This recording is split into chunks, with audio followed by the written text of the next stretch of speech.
Assalamualaikum warahmatullahi wabarakatuh.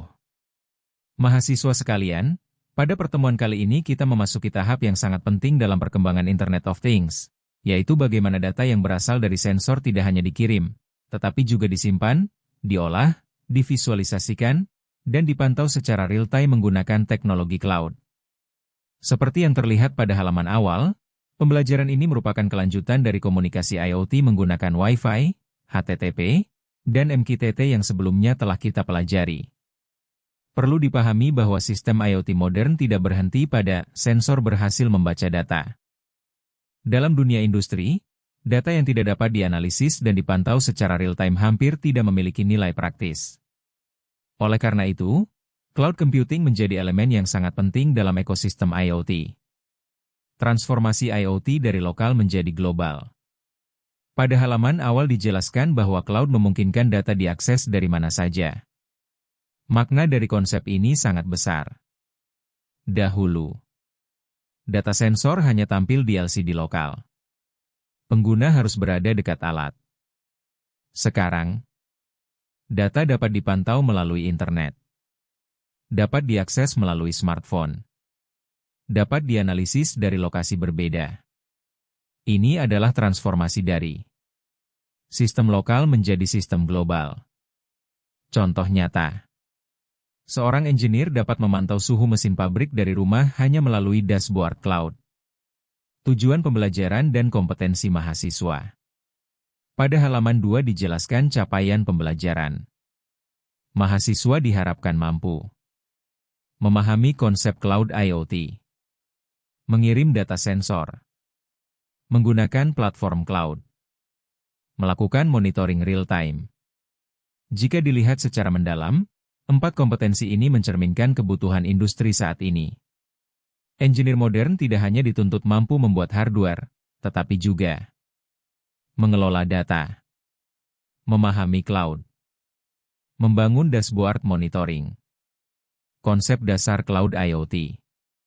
Pada halaman 3 dijelaskan bahwa Cloud IoT memungkinkan data dikirim, disimpan, diproses, diakses melalui internet.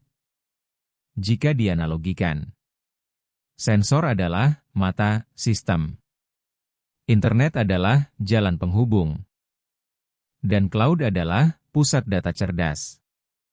Cloud menjadi tempat penyimpanan data historis, analisis otomatis, visualisasi grafik. Tanpa cloud, IoT hanya menjadi alat baca sensor biasa. Penyimpanan data sebagai aset penting. Masih pada halaman 3 dijelaskan fungsi data logging. Data yang tersimpan di cloud memiliki banyak manfaat. Melihat histori, analisis tren, prediksi kerusakan. Contoh industri. Sensor suhu motor dicatat setiap menit. Dari data tersebut, dapat diketahui pola overheating. Dapat diprediksi kapan motor mulai bermasalah. Ini adalah dasar dari predictive maintenance. Monitoring jarak jauh dalam industri modern. Masih pada halaman yang sama dijelaskan monitoring jarak jauh. Dalam sistem konvensional, operator harus datang ke lokasi. Dengan cloud, monitoring dapat dilakukan dari mana saja. Lebih efisien.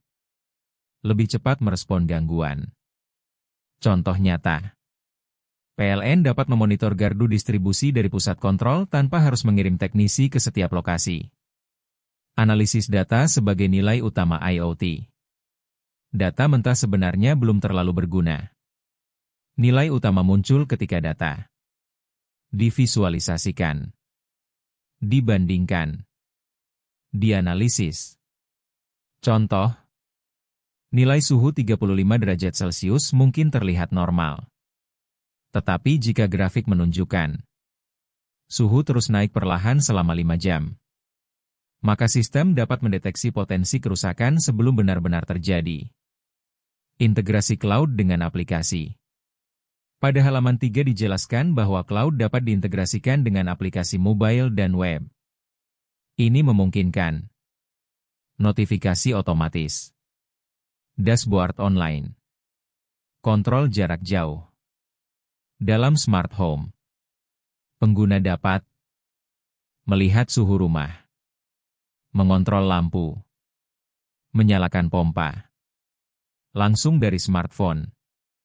Arsitektur sistem Cloud IoT. Pada halaman 4 terlihat alur sistem. Sensor ESP32 Internet Platform Cloud Dashboard pengguna. Ini adalah rantai komunikasi data. Sensor. Mengambil data fisik. ESP32. Mengolah dan mengirim. Internet. Menjadi media komunikasi. Cloud. Menyimpan dan memproses. Dashboard. Menampilkan informasi ke pengguna. Jika satu bagian gagal, seluruh sistem terganggu. Pentingnya memahami alur data. Dalam praktik nyata, banyak mahasiswa mengalami kesulitan debugging karena tidak memahami alur sistem. Contoh, data tidak muncul di dashboard. Penyebabnya bisa Wi-Fi gagal, API salah, server tidak terhubung, format data salah. Karena itu, pemahaman arsitektur sangat penting. Platform Cloud IoT dan karakteristiknya. Pada halaman 5 dijelaskan 3 platform utama. ThingSpeak, Firebase, BLYNK. Masing-masing memiliki filosofi berbeda. ThingSpeak fokus pada pembelajaran dan visualisasi data. Firebase fokus pada database real-time. BLYNK fokus pada dashboard mobile interaktif. ThingSpeak sebagai platform edukasi. ThingSpeak sangat populer untuk pembelajaran karena gratis, mudah digunakan, otomatis membuat grafik. Mahasiswa hanya perlu membuat channel, memasukkan API key, mengirim data. Grafik langsung muncul otomatis. Ini sangat membantu pemula memahami konsep Cloud IoT. Firebase untuk sistem real-time. Firebase menggunakan format John dan sinkronisasi real-time. Keunggulan: cepat, fleksibel, cocok untuk aplikasi mobile. Firebase banyak digunakan pada aplikasi monitoring, smart home, sistem notifikasi real-time, BLYNK dan kontrol mobile. BLYNK fokus pada antarmuka mobile. Keunggulan: drag and drop widget, mudah membuat dashboard, cocok untuk maker dan prototyping. Mahasiswa dapat membuat GUI, tombol, grafik, tanpa coding frontend yang rumit. Perbandingan platform cloud. Pada halaman 6 ditampilkan tabel perbandingan. ThingSpeak cocok untuk edukasi dan riset. Firebase cocok untuk aplikasi skala besar. BLYNK cocok untuk kontrol interaktif. Ini menunjukkan bahwa tidak ada platform terbaik. Semuanya tergantung kebutuhan proyek. Pengiriman data menggunakan HTTP. Pada halaman 7 ditampilkan program ESP32.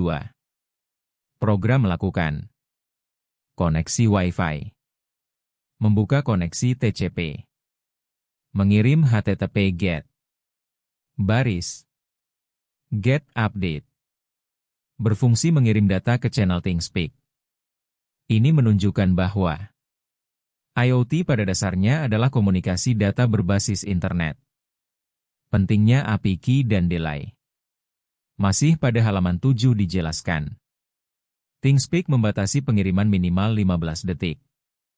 Jika terlalu cepat, server menolak data.